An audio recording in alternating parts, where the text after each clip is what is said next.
Nobody is. It is that time of the year again where it's kind of Christmas and Aerosoft comes up with a brand new mobile flight simulator version, right? You know, the Aerofly flight simulator. And so now it's time to finally upgrade from the 2022 version to the 2023 version. You know, this flight simulator has always been very renowned for their cockpit controls, nice scenery, 3D buildings, realistic planes. So I'm always quite excited to see what's new on the phones. So let's do this. I've just bought this app for like $3 on the Apple Store, App Store, something like that. And let's just dive into the features. First of all, they have not changed anything about the UI design, which is a bit of a pity. It's starting to grow old on me, but that's another story. What they've especially added was new regions, new locations. And you can see what they first of all have done is improve Europe. Basically, you can download and kind of have to purchase all of Europe, basically. But they apparently have extended the map and made the satellite imagery quite a bit better. And it's, you know, it's pretty much the whole of Europe included. You know, this has kind of been the whole deal about the Aerosoft simulator. It's pretty realistic, it's pretty good looking, but it never really had like global scenery, unlike other mobile flight simulators. What they've also added now is some new US maps. So yes, the East Coast region has been added here. You know what, maybe just purchase it for €1. Time to download that. Meanwhile, we can check out some more stuff. Yes, so Europe and some of the US. So we forgot about Asia and Australia and Africa and South America and everything. It doesn't matter because a big new change is a new plane. It's right here. Everybody, they have added the Concorde. And this is something I've been extremely excited about. See, the Concorde is so interesting of a plane. You know, the engineer panel, it's incredibly complex, one of the hardest planes to fly. Not only, you know, pressing all those buttons, but especially handling wise. This plane isn't easy. I've made like literally loads of videos about it. So that is gonna be interesting. I've bought this plane. You have to kind of buy it in like one of those aircraft bundles. I don't know. They've never had this before. I think this has gotten a bit more expensive. So no, I don't have the A380 now. I don't want to buy it. So let's go ahead and try out the Concorde here. Just select that. Of course, cockpit interaction is enabled. And let's spawn into a new location. So we go for, you know what, let's go for Keflavik. I don't think they had Iceland before. Let's spawn into Keflavik. Of course, here on the ground in the parking space. And this is where it gets a little bit worrying. See here, normally you can select in which mode you want to start. So on a normal plane, not the Concorde, so the CRJ, we could select ready for taxi. So the engines would already turn on, right? Before engine start, and also cold and dark. So we do all the workload of the pilots. That we don't have that in the Concorde. Could this be that they left the simulation of the engineering panel out? Check it out. All right, here we go. All right, engines are definitely already started up. We can already hear that. Okay, all right. Welcome aboard the Concorde. First of all, it looks as if it's literally running on my phone. Why my phone's always broken? Anyway, here we go. Let's check this out. So, start with the autopilot panel. Those switches actually work, and that's still impressive enough and annoying enough. See, these phone screens are so small that I kind of understand that adding the engineering panel would be quite a bit of a struggle for usability. And it is, and so they haven't added it. It's literally not added. You can only spawn into this plane with the engines running. There are a few buttons on the engine controls you can press. The high pressure valve. I know how to fly the Concorde very well. I'm an expert, but it's not really made for air. Okay, that actually kind of works. I wonder, can we turn those engines off at all? Here are the fire distinguishers. Okay. No, that doesn't work. Let's not focus on the negative. Let me see what this plane looks like from the outside, and that doesn't disappoint too. Okay, maybe a bit. Oh, it looks like real flights. It's not that crazy, but you know what? It's not half bad. Honestly, it's only a bit bad. Okay, come on. Let's maybe go ahead and start taxiing. What is great is, of course, the scenery, with the exception of the very old American Airlines livery. Why does it look like bit worse than before? Okay, come on. Let's go and release the brakes now. Come on, we can. There we go. Yeah. How do I taxi? Okay, with the normal tilting. And I've crashed. I've literally crashed into a pole. Okay, poles are animated. Normally, we don't even have that under flight simulators. You can just normally run through, so that's kind of a new thing. Okay, come on, let's just take off. The scenery here in Keflavik really doesn't look great. Okay, come on. Aha! And here we can see, of course, the afterburners. So that's fine.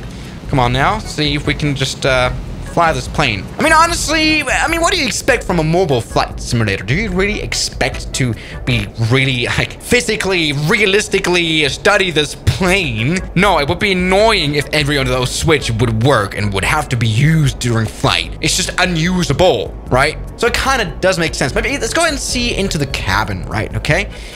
Okay, there's none.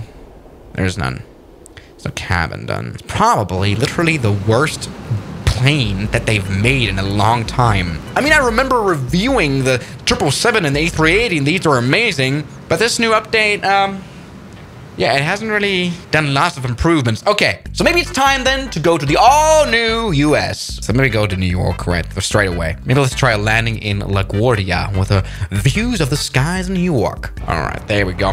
All right, welcome to New York. Okay, we've got the towers right here.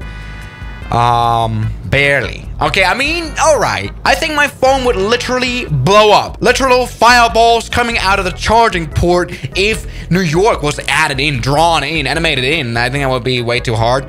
We've got some sort of auto throttle going on right now. And I've crashed. Literally crashed the Concorde into the water. Okay, yeah. I suck at flying this. Yeah, something that is always a bit challenging for me now is this tilting. When you're used to flying planes with proper controls, using your phone to control your Concorde is a bit strange. Anyway, look at that. The snooter has come out, yes? Of course, the Concorde does not have normal flaps to control here with this menu, but the good old snooter, and that comes out nicely. I'm not disappointed in that. But let me check out the skyline a bit further.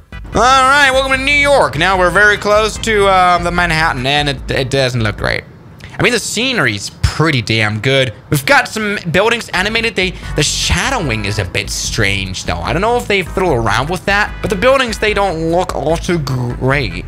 We've got some buildings animated, like that one weird one with that Casey Neistat was in right in front of the Central Park. That's kind of nice. And honestly, I think this game was definitely developed in mind with the small chips of the small phones, okay? So I understand that. Come on, let's maybe see.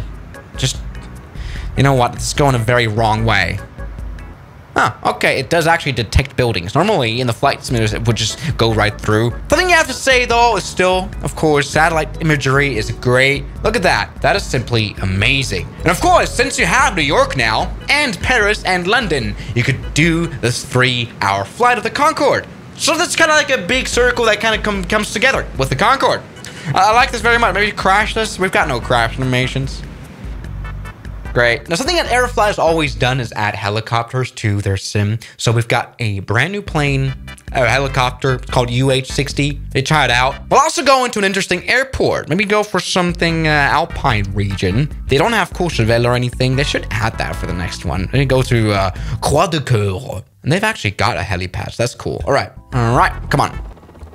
Okay. Welcome to Croix de Coeur or something. On board the UH-60. I'm flying a helicopter in my phone. Okay, and I'm crashing. Kind of like I would in real life. Literally, I cannot fly a helicopter at all. Okay, here we go. I've just respawned here. The airport, is made for bush flying. It's not even, it's a grass strip. Got a little path right here, and then we've got a bit of a building. All right, that's kind of nicely done. What is a bit strange is whatever that is. Yeah, I found that the Europe map is a bit broken. That might just be a bug for me. That's something that can easily be fixed. Come on, let's maybe go see into the cockpit. Okay, now on the right side of the thing. Of course, you know, helicopters are flown on the right side. And let's check out this here. We can interact with the ECAS. Check out our map. That's nicely realistic. I have no ideas about helicopters at all. I didn't even know this thing existed. So I literally have no idea what I'm talking about. But you know, some of these switches seem to work as well. And it's probably going to be enjoyable for some. Not really that helicopter guy, though. All right. It does seem a bit tough to fly. What probably is quite realistic. So that's nice. We can see the nice scenery of the France here. So that's the things that have been nice for years here in Aerofly. Have kind of stayed. Okay. So the satellite scenery is amazing.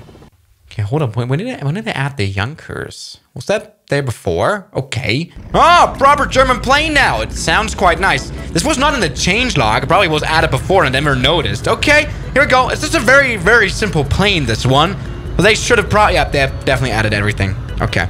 All right. Everything here is realistic. If you ever wanted to fly this, That's great. This I definitely don't mind. Most of the planes are nice. The exception of the Concorde. Okay. Now, another plane they added is this red one. It's this triplane. But I don't care to pay $5 for it. It's a F Ocker. But something I'm definitely interested in is this East Coast, because, well, the East Coast has some interesting flying going on. Like we all know, I think it's called Ellis Island. An interesting airport, super short runway, but it's not been added in. Okay, so this is what the airport looks. Okay, they have not added them. Okay, that's a bit disappointing. Okay, let me go to Block Island State. The airports that are added in are gonna be great.